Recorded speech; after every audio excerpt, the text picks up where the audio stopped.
Hello hi നമസ്തേ നമസ്കാരം. Orange എന്ന് കേട്ടാൽ തന്നെ അതിൻ്റെ മണത്തെക്കുറിച്ച് ഓർത്താൽ തന്നെ നമ്മളൊന്ന് റിഫ്രഷ്ഡ് ആകും ഇല്ലേ? അതിൻ്റെ ജ്യൂസ് കൂടിയായാൽ പിന്നെ പറയുകയും വേണ്ട. എന്നാൽ ഇതിൻ്റെ അല്ലികൾ എടുത്തതിന് ശേഷം ഇതിൻ്റെ തൊലി നമ്മളിൽ പലരും അങ്ങ് കളയുകയാണ് പതിവ്. കുറച്ചു പേരെങ്കിലും മുഖസൗന്ദര്യത്തിനായി ഇത് ഉപയോഗിക്കുന്നു. ചിലരൊക്കെ ഇത് ബേക്കിങ്ങിൽ ഉപയോഗിക്കുന്നു. എന്നാൽ ഇതിൻ്റെ തൊലി കഴിച്ചാൽ ഉണ്ടാകുന്ന ഗുണങ്ങൾ പറഞ്ഞാൽ തീരില്ല. അല്ലിയിലും കൂടുതൽ ഗുണങ്ങൾ ഇതിൻ്റെ തൊലിയിലാണെന്നാണ് പറയുക. ന്യൂട്രിയൻസും വിറ്റമിൻസും ഫൈബറും എല്ലാം വളരെയധികമുള്ള ഒരു തൊലിയാണ് ഓറഞ്ചിൻ്റെ തൊലി. ഇന്ന് കറിവത്തമ്മയിൽ ഓറഞ്ചിൻ്റെ തൊലി കൊണ്ടുള്ളൊരു നാടൻ വിഭവമാണ്, ഒരു മധുരക്കറി. ഇനി അതും വേണ്ട, ഓറഞ്ചിൻ്റെ തൊലി കൊണ്ടുള്ളൊരു പച്ചടി. അതെ, അമ്മ നമുക്കായി തയ്യാറാക്കുന്നത് ഓറഞ്ചിൻ്റെ തൊലി കൊണ്ടുള്ളൊരു പച്ചടിയാണ്. അമ്മയുടെ ഈ ഒരു പച്ചടി കേർഡ് റൈസ് അഥവാ തൈര് സാദത്തിൻ്റെയും ലെമൺ റൈസിൻ്റെയും ഒക്കെ ഒപ്പം, അല്ലെങ്കിൽ നമ്മുടെ സദ്യക്ക് ഇഞ്ചിക്കറിക്ക് പകരം ഒരു തൊടുകറിയായി ഇലയിൽ വിളമ്പാനും വളരെ നന്നായിരിക്കും. ഇന്ന് കറി വിത്ത് അമ്മയിൽ അമ്മയുടെ സ്പെഷ്യൽ ഓറഞ്ചിൻ്റെ തൊലി കൊണ്ടുള്ളൊരു പച്ചടി. അപ്പം നമുക്ക് ഇൻഗ്രീഡിയൻസ് ഒക്കെ ഒന്ന് പരിചയപ്പെടാം. ഇതിനായിട്ട് ഇത്രയും സാധനങ്ങളാണ് വേണ്ടത്. ആദ്യം തന്നെ 3 ഓറഞ്ചിൻ്റെ തൊലിയാണ് ഞാൻ ചെറുതായിട്ട് കട്ട് ചെയ്ത് വെച്ചിരിക്കുന്നത്. ഓറഞ്ച് എന്ന് പറയുമ്പം നമ്മൾ ജ്യൂസിനെടുക്കുന്ന ഓറഞ്ച് അല്ല ഇതിന് വേണ്ടത്. നമ്മൾ അല്ലിയൊക്കെ കഴിക്കാനായിട്ട് എടുക്കുന്ന ഈ ഒരു ടൈപ്പ് ഓറഞ്ച്, സ്കിന്നൊക്കെ നല്ല സോഫ്റ്റ് ആയിട്ടിരിക്കുന്ന ഈ ഒരു ടൈപ്പ് ഓറഞ്ച് വേണം നമ്മളിതിനെടുക്കാൻ. ജ്യൂസിനെടുക്കുന്ന ഓറഞ്ച് ആകുമ്പോൾ അത്രയൊരു സ്വാദ് ഈ കറിക്ക് കിട്ടത്തില്ല. അപ്പോൾ ഇതുപോലെയുള്ള ഒരു 3 ഓറഞ്ചിൻ്റെ സ്കിന്ന്, അതിൻ്റെ അകത്തെ ആ ഒരു വെള്ള ഭാഗം നല്ലവണ്ണം സ്ക്രേപ്പ് ചെയ്ത് കളഞ്ഞതിന് ശേഷം ഓറഞ്ച് ഭാഗം മാത്രം വളരെ ചെറുതായിട്ട് അരിഞ്ഞു വെച്ചിരിക്കുന്നതാണ്. ഇതുപോലെ ഒരു സൈസിൽ വേണം നിങ്ങൾ കട്ട് ചെയ്തെടുക്കാനായിട്ട്. ഇനി എങ്ങനെയാണ് അതിൻ്റെ ആ ഒരു വെള്ള ഭാഗം സ്ക്രേപ്പ് ചെയ്ത് കളയുന്നതെന്ന് ഞാൻ കാണിച്ചു തരാം. ഒന്നുകിൽ ഒരു നൈഫ് കൊണ്ട് നിങ്ങൾക്കത് കട്ട് ചെയ്ത് കളയാം, പക്ഷേ അതിലും എളുപ്പമായിരിക്കും ഇതുപോലെ ഒരു സ്ക്രേപ്പർ നിങ്ങളുടെ കയ്യിൽ ഉണ്ടെന്നുണ്ടെങ്കിൽ അതിൻ്റെ ആ വലിയ ഒരു ഹോളുണ്ടല്ലോ, ആ ഒരു ഹോളിൻ്റെ അവിടെ ഇങ്ങനെ ഒന്ന് പിടിച്ചിട്ട് നല്ലവണ്ണം ഒരു പ്ലേറ്റിലോട്ട് വെച്ചിട്ട് അങ്ങ് സ്ക്രേപ്പ് ചെയ്താൽ മതി. ഇങ്ങനെ സ്ക്രേപ്പ് ചെയ്ത് കഴിഞ്ഞാൽ ആ വെള്ള ഭാഗം മുഴുവനായിട്ടങ്ങ് പോയി കിട്ടും. ഈ ഒരു വെള്ള ഭാഗം ഇരുന്ന് കഴിഞ്ഞാൽ നല്ല കറിക്കൊരു കവർപ്പ് വരും. അതുകൊണ്ടാണ് നമ്മൾ ആ ഭാഗം നമ്മളങ്ങ് സ്ക്രേപ്പ് ചെയ്ത് കളയുന്നത്. അപ്പോൾ ആ ഓറഞ്ച് ഭാഗം മാത്രമായിട്ട് വേണം നമ്മൾ കട്ട് ചെയ്തെടുക്കാൻ. ഇനി നമുക്ക് വേണ്ടത് ഒരു 1/2 ടീസ്പൂൺ മഞ്ഞൾപ്പൊടി, ഉപ്പ് ആവശ്യത്തിന്, 1 ടേബിൾ സ്പൂൺ മുളക് പൊടി, 2 ടേബിൾ സ്പൂൺ ശർക്കര ചീകി വെച്ചിരിക്കുന്നത്, 1 ടേബിൾ സ്പൂൺ ഇഞ്ചി ചെറുതായിട്ട് അരിഞ്ഞ് വെച്ചിരിക്കുന്നത്, പച്ചമുളക് ഒരു 5 എണ്ണം ചെറുതായിട്ട് കട്ട് ചെയ്ത് വെച്ചിട്ടുണ്ട്, 1/2 ടീസ്പൂൺ ഉലുവായുടെ പൊടി, 1 ടീസ്പൂൺ കായത്തിൻ്റെ പൊടി, ഓറഞ്ചിൻ്റെ നീര്, ഒരു ഓറഞ്ചിൻ്റെ നീരാണ് ഞാൻ മാറ്റി വെച്ചിരിക്കുന്നത്, വാളൻപുളി ഒരു നാരങ്ങ വലിപ്പത്തിലുള്ളത് അലിയിച്ച് വെച്ചിട്ടുണ്ട്, സബോള ചെറുതായിട്ട് ചോപ്പ് ചെയ്തത് 1 എണ്ണം, പിന്നെ കടുക് വറുക്കാനായിട്ട് 1 ടീസ്പൂൺ കടുക്, ഒരു വറ്റൽമുളക്, ഒരു 6 കറിവേപ്പില, ഒരു 3 ടേബിൾ സ്പൂൺ നല്ലെണ്ണയിൽ തന്നെ വേണം ഇത് ചെയ്യാൻ, എങ്കിൽ മാത്രമേ നമുക്ക് ഈ കറിക്ക് നല്ലൊരു സ്വാദ് കിട്ടുള്ളൂ. ഇനി നമുക്കിത് എങ്ങനെ തയ്യാറാക്കുന്നതെന്ന് കാണാം. ഇനി നമുക്ക് ഈ കറി തയ്യാറാക്കാനായിട്ടൊരു നോൺ സ്റ്റിക്കിൻ്റെ പാൻ ഞാൻ അടുപ്പിൽ വെച്ചു. പാൻ നല്ലവണ്ണം ചൂടായതിനു ശേഷം അതിലേക്ക് നല്ലെണ്ണ ഒന്ന് ചേർത്ത് കൊടുക്കാം. എണ്ണ നല്ലവണ്ണം ചൂടായി കഴിഞ്ഞാൽ അതിലേക്ക് നമുക്ക് കടുക് ചേർത്ത് കൊടുക്കണം. ഈ ഒരു കറി ശരിക്കും നല്ലെണ്ണ ചെയ്യുമ്പോഴാണ് നല്ലൊരു സ്വാദ് കിട്ടുന്നത്. ഇനി ഇതല്ലെങ്കിൽ നിങ്ങൾക്ക് വെളിച്ചെണ്ണയിലോ അല്ലെങ്കിൽ സാധാ വെജിറ്റബിൾ ഓയിലും ചെയ്യാം, കുഴപ്പമൊന്നുമില്ല. കടുക് നല്ലവണ്ണം പൊട്ടിക്കഴിഞ്ഞാൽ അതിലേക്ക് നമുക്ക് ആ വറ്റൽമുളക് എടുത്ത് വെച്ചിരുന്ന് അങ്ങ് ചേർത്ത് കൊടുക്കാം. ഇനി അതിലേക്ക് നമ്മൾ എടുത്ത് വെച്ചിരുന്ന കറിവേപ്പില വളരെ ചെറുതായിട്ട് അരിഞ്ഞിട്ട് അതും കൂടെ അങ്ങ് ചേർത്ത് കൊടുക്കാം. നല്ലവണ്ണം അങ്ങ് ഇളക്കി കൊടുക്കുക. വളരെ ചെറിയ തീയിൽ വെച്ചിട്ട് തന്നെ വേണം ചെയ്യാൻ, കരിഞ്ഞു പോകാതെ. ഇനി അതിലേക്ക് നമ്മുടെ ഉലുവ ചേർത്ത് കൊടുത്തു. ഇനി നമ്മുടെ ആ കായത്തിൻ്റെ പൊടി അതിലേക്ക് ചേർത്ത് കൊടുക്കണം. നല്ലവണ്ണം ഇളക്കി കൊടുക്കണം. ഇനി അതിലേക്ക് ആ ഇഞ്ചി ചെറുതായിട്ട് നമ്മൾ അരിഞ്ഞു വെച്ചത് അങ്ങ് ചേർത്ത് കൊടുക്കുക. ശരിക്കും പറഞ്ഞാൽ നമ്മുടെ ഇഞ്ചിക്കറിയൊക്കെ വെക്കുന്ന പോലെ തന്നെയാണ് നമ്മളിത് ചെയ്യുന്നത്. പക്ഷേ ഇഞ്ചിക്കറിയിലാകുമ്പോൾ നമ്മൾ ഉള്ളിയൊന്നും ചേർക്കത്തില്ലല്ലോ. പച്ചമുളക് അരിഞ്ഞു വെച്ചുകൂടി അതിലേക്ക് ചേർത്ത് കൊടുത്തു.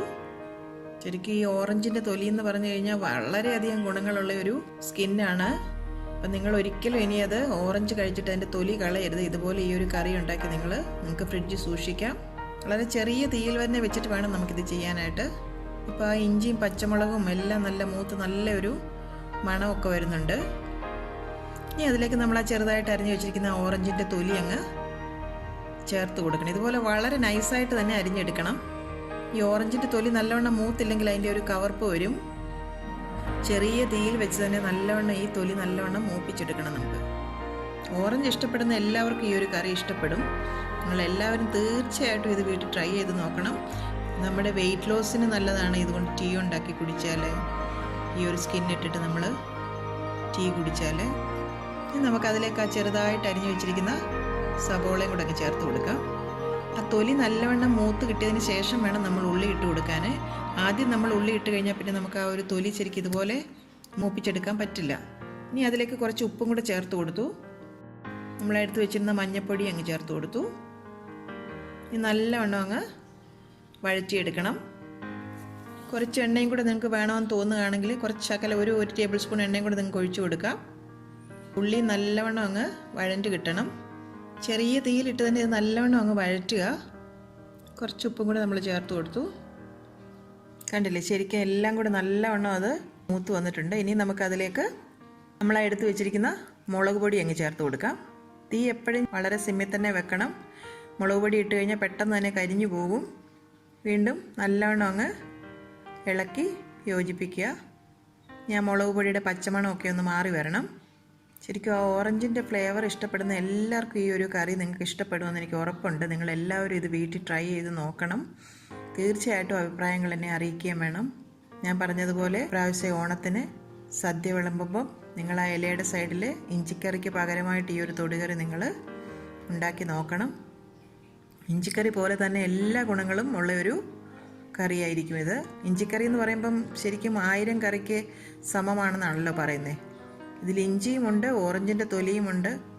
എന്നാൽ സ്വാദിൽ കുറച്ച് വ്യത്യസ്തമായ ഒരു രുചിയുമുണ്ട്. ശരിക്കും പറഞ്ഞാൽ സദ്യയുടെ ആ ഒരു കറികളുടെ തനിമ നിർത്തിക്കൊണ്ട് തന്നെ നമുക്ക് വ്യത്യസ്തമായ രുചിയിൽ ഇലയിൽ വിളമ്പാവുന്ന ഒരു തൊടുകറിയാണിത്. ഈ ഒരു കറി നിങ്ങൾ ഉണ്ടാക്കി ഫ്രിഡ്ജ് വെച്ച് കഴിഞ്ഞാൽ കുറേ ദിവസം ഇരിക്കും. ഇഞ്ചിക്കറിയൊക്കെ പോലെ തന്നെ കുറേ ദിവസം ഫ്രിഡ്ജിലിരിക്കും കേടാകാതെ. ശരിക്കും ഈ ഓറഞ്ചിൻ്റെ തൊലിയുടെ ഗുണങ്ങൾ ഈ ഒരു വീഡിയോയിലൊന്നും പറഞ്ഞാൽ തീരാത്ത പോലത്തെ ഗുണങ്ങളുണ്ട്. ഇനി നമ്മൾ ആ എടുത്ത് വെച്ചിരിക്കുന്ന വാളൻപുളി അലിയിച്ച് വെച്ചിരുന്ന ചേർത്ത് കൊടുത്തു. നല്ലവണ്ണം അങ്ങ് ഇളക്കി യോജിപ്പിക്കുക. ഇനി നമ്മുടെ ശർക്കരയും കൂടെ ചേർത്ത് കൊടുത്ത് വീണ്ടും നല്ലവണ്ണം ഇതങ്ങ് ഇളക്കി യോജിപ്പിക്കണം. കേർഡ് റൈസോ ലെമൺ റൈസോ ഒക്കെ നിങ്ങൾ വീട്ടിലുണ്ടാക്കുമ്പോൾ ഈ ഒരു കറി ഉണ്ടാക്കി നിങ്ങൾ അതിൻ്റെ കൂടെ കഴിച്ച് നോക്കണം. ഭയങ്കര സ്വാദുള്ളൊരു കറിയാണിത്. ഇനി അതിലേക്ക് നമ്മൾ ആ ഒരു ഓറഞ്ചിൻ്റെ നീരെടുത്ത് വെച്ചിരുന്നത് കൂടെ അങ്ങ് ചേർത്ത് കൊടുത്തു. അപ്പം നല്ലൊരു ഫ്ലേവർ ഈ കറിക്ക് കിട്ടും. ഇത് അധികം പുളിയൊന്നും ഇല്ലാത്ത നല്ല മധുരമുള്ള ഒരു ഓറഞ്ച് തന്നെയാണ് ഞാൻ എടുത്തിരിക്കുന്നത്. വീണ്ടും അത് നല്ലവണ്ണം അങ്ങ് ഇളക്കി യോജിപ്പിക്കണം. ഇനി അതിലേക്ക് നമുക്കൊരു 1/2 ഗ്ലാസ് വെള്ളം കൂടെ അങ്ങ് ചേർത്ത് കൊടുക്കാം. വീണ്ടും നല്ലവണ്ണം ഇളക്കി യോജിപ്പിക്കുക. ഈ സമയത്ത് അതിൻ്റെ ഉപ്പൊക്കെ നിങ്ങളൊന്ന് ടേസ്റ്റ് ചെയ്ത് നോക്കണം. ഇപ്പം നമ്മൾ ആവശ്യത്തിന് ഇട്ടിട്ടുണ്ട്. കുറവാണെങ്കിൽ വീണ്ടും ചേർത്ത് കൊടുക്കണം. നമ്മൾ പുളിയും ഓറഞ്ചിൻ്റെ നീരും ഒക്കെ അതിനകത്ത് ചേർത്തല്ലോ. അപ്പോൾ ഉപ്പ് വേണമെങ്കിൽ നിങ്ങൾ കുറച്ചും കൂടെ ചേർത്ത് കൊടുക്കണം. ഇനി ഇത് നല്ലവണ്ണം ഒന്ന് തിളയ്ക്കാനായിട്ട് അനുവദിക്കണം. തിളച്ചത് നല്ലവണ്ണം ഒന്ന് കുറുകി വന്നിട്ടുണ്ട്. ഈ ഒരു പരുവത്തിൽ നമുക്ക് സ്റ്റൗ അങ്ങ് ഓഫ് ചെയ്യാം. എല്ലാം കറക്റ്റായിട്ടുണ്ട്. ഞാൻ പറഞ്ഞ പോലെ വളരെ സ്വാദിഷ്ടമായ ഒരു കറിയാണിത്. നിങ്ങളെല്ലാവരും ഇത് വീട്ടിൽ ട്രൈ ചെയ്ത് നോക്കിയിട്ട് തന്നെ അഭിപ്രായം അറിയിക്കാൻ മറക്കരുത്. ഇപ്പം നമ്മുടെ ഓറഞ്ചിൻ്റെ തൊലി കൊണ്ടുള്ള ഓറഞ്ച് പീൽ പച്ചടി അല്ലെങ്കിൽ മധുരക്കറി എന്ത് വേണമെങ്കിലും ഇതിനെ വിളിക്കാം, റെഡി ആയിട്ടുണ്ട്. ഇനി നമുക്കൊരു സെർവിങ് ഡിഷിലേക്ക് ഇതങ്ങ് സെർവ് ചെയ്യാം.